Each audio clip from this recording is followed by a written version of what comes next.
تجسس، غیبت اور بہتان، یہ وہ بیماریاں ہیں جو معاشرے کو برباد کر دیتی ہیں اور دلوں میں نفرت پیدا کرتی ہیں۔ قرآن میں اللہ نے فرمایا ہے وَلَا تَجَسَّسُوا، ایک دوسرے کی ٹوہ میں نہ لگو۔ تجسس کا مطلب کیا ہے؟ دوسروں کے عیوب، ان کے راز اور ان کی غلطیوں کی تلاش میں رہنا، اس کو تجسس کہا گیا ہے۔ اور جب لوگ کسی کے راز جانتے ہیں یا کسی کی غلطیاں یا کسی کے عیوب جاننے کی کوشش کرتے ہیں تو ان کا مقصد کیا ہوتا ہے کہ آگے جا کے پھر اس کے عیوب کو لوگوں کے سامنے عام کر دیں، اس کو ایکسپوز کر دیں۔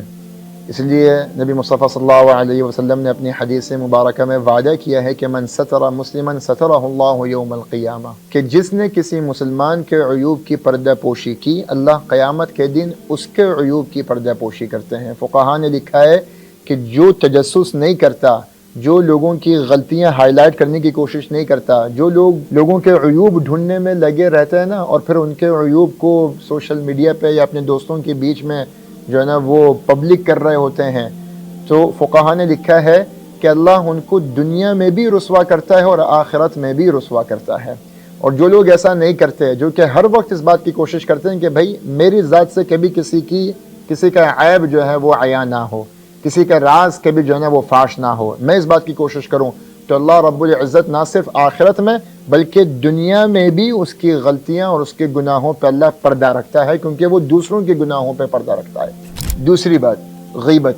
اللہ نے قرآن میں فرمایا وَلَا يَغْتَبْ بَعْضُكُمْ بَعْضًا، اور تم میں سے کوئی کسی کی غیبت نہ کرے۔ اب غیبت کیا ہے اس کو سمجھنا ضروری ہے۔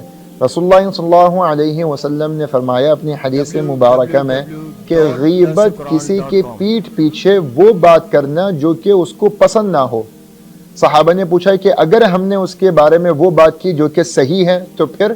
تو رسول اللہ صلی اللہ علیہ وسلم نے فرمایا کہ ذکرک اخاک بما یکرہ، اگر تم کسی کے پیٹھ پیچھے کوئی ایسی بات کر رہے ہو جو کہ سچ ہے مگر وہ ہے برائی، اگر وہ سچ ہے تو یہ غیبت ہے، اور اگر تم جس کی پیٹھ پیچھے جو کچھ کہہ رہے ہو برا بھلا اگر وہ جھوٹ ہے تو یہ غیبت نہیں، یہ بہتان ہے۔ تو آج ہم لوگ کھلا لوگوں کی غیبتیں کر رہے ہوتے ہیں، اور اگر ہمیں کوئی سامنے سے ٹوک دینا کہ بھائی یار کیوں غیبت کر رہے ہو، مت کرو غیبت، تو ہم کہتے ہیں میں غیبت تھوڑی کر رہا ہوں، میں تو اس کے منہ پہ بھی بول سکتا ہوں، میں تو آپ کو سچ بتا رہا ہوں۔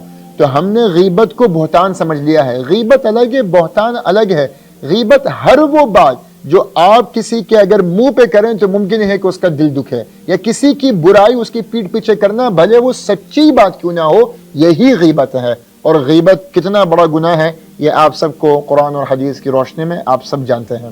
اور بہتان تو اتنا بڑا گناہ ہے کہ اس کو بھی لوگ جو نا بہت ہلکا سمجھتے ہیں، بلکہ اللہ نے قرآن میں کہا وَتَحْسَبُونَهُ هَيِّنًا وَهُوَ عِندَ اللَّهِ عَظِيمٌ، بہتان کو تم کوئی ایک معمولی بات سمجھتے ہو، اللہ کے عدالت میں یہ بہت بڑا مدعا ہے۔ رسول اللہ صلی اللہ علیہ وسلم کی ایک حدیث ہے کہ کسی نے اگر کسی پہ بہتان لگایا، اگر وہ بات سچ نہیں ہے تو قیامت کے دن اس کو اس کا حساب دینا پڑے گا، اور اس بہتان کی وجہ سے وہ جہنم میں دھکیل دیا جائے گا۔ بہتان اور غیبت انتہائی سنگین جرم ہے۔